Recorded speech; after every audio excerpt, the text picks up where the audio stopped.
una disputa política. Yo creo que esto hay que resaltarlo. Para nadie es un secreto que el Centro Democrático ha sido opositor del gobierno de Juan Manuel Santos y sin duda hemos criticado muchas actuaciones de Germán Vargas Lleras.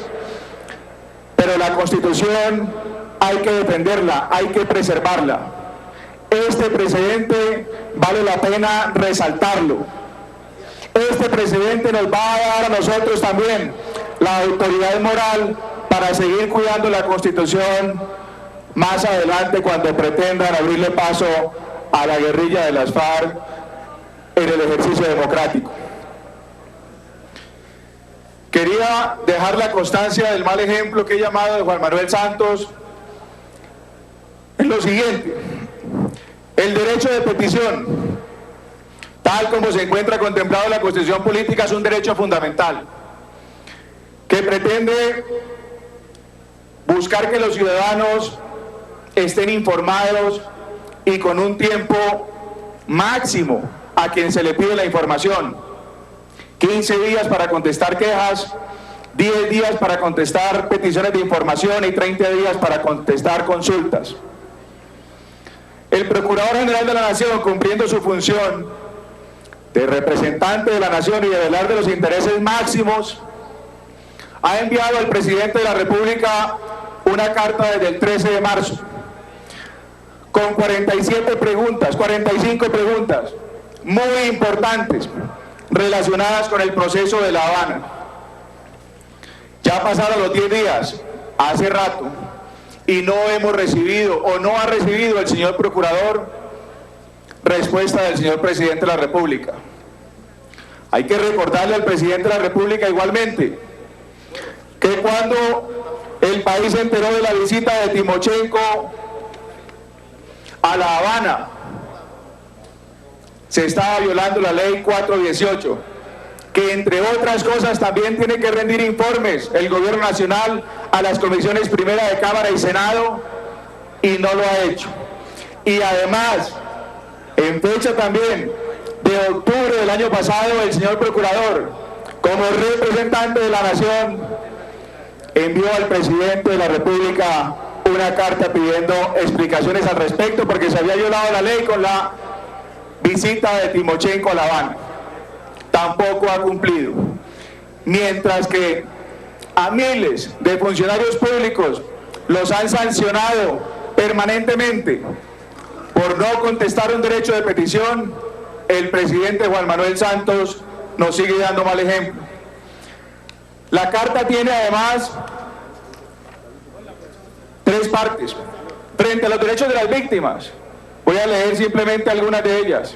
Se compromete el gobierno nacional a que las FARC esclarezca la suerte de al menos 2.760 desaparecidos, presuntamente en su responsabilidad, como requisito para acceder a las penas y sanciones alternativas.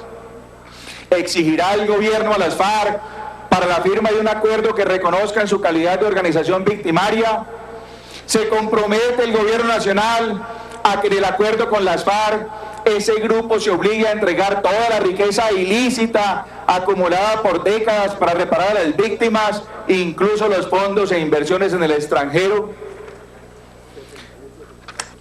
Se compromete el gobierno nacional a que con firmar un acuerdo con las FARC no se negocie un relato compartido que defina la naturaleza del conflicto, entre comillas, las causas y responsabilidades del mismo con pretensiones de verdad, en detrimento de la verdad real, la justicia y de las víctimas.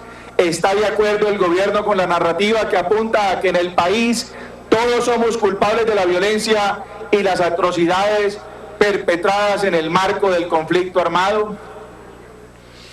Frente al Estado de Derecho y las obligaciones internacionales del Estado, respetará el gobierno nacional el límite impuesto por la Corte Constitucional al prohibir que se suspenda totalmente la ejecución de la pena respecto a los máximos responsables de crímenes de lesa humanidad, crímenes de guerra y genocidio. Respetará el gobierno nacional los límites fijados por la Corte Constitucional frente a la conexidad del delito político. ¿Considera el gobierno nacional que las conductas vinculadas con el narcotráfico y lavado de activos pueden ser delitos conexos con el delito político? ¿Habrá pena de cárcel efectiva para alias El Paisa por el atentado terrorista contra el Club El Nogal? ¿Habrá pena de cárcel efectiva para alias Pablo Catatumbo por la masacre de los 11 diputados del Valle del Cauca? ¿Habrá pena de cárcel efectiva para los integrantes del secretariado de las FARC por el asesinato de 119 personas de Bojayá, para no hablar de los al menos 2.760 desaparecidos de ese grupo, el reclutamiento de miles de niños y la práctica de aborto forzado en sus filas? Y frente a los aspectos institucionales, ¿cómo se asegura que en virtud del principio de participación ciudadana que aparece en los acuerdos, las organizaciones comunitarias creadas por las FARC como mecanismo de control social, político y territorial no se conviertan en los aparatos que ejecuten los programas gubernamentales en estas zonas, entre ellos los relacionados con la tierra, o el gobierno está de acuerdo en que así suceda?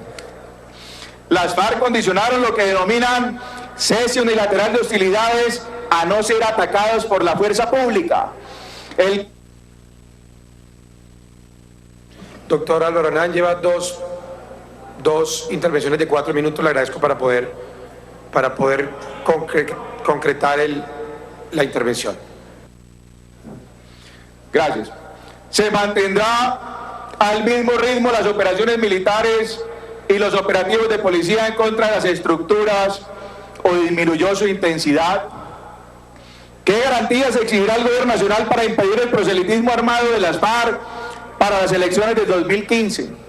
¿Por qué el gobierno nacional insiste en dividir artificialmente a la sociedad colombiana entre amigos y enemigos de la paz? Vale la pena decir que este documento que ha enviado el señor procurador con las 45 preguntas no pretende otra cosa sino clarificarle a la nación lo que está pasando en el proceso de paz, y seguramente, si se contesta con sinceridad, podrá ser una herramienta que depure fallas y ayude a que el proceso de verdad salga adelante si queremos una paz duradera y con justicia. No le dé más ejemplos malos al país, señor presidente Juan Manuel Santos. Mil gracias, presidente. Gracias, representante. Tengo aquí una solicitud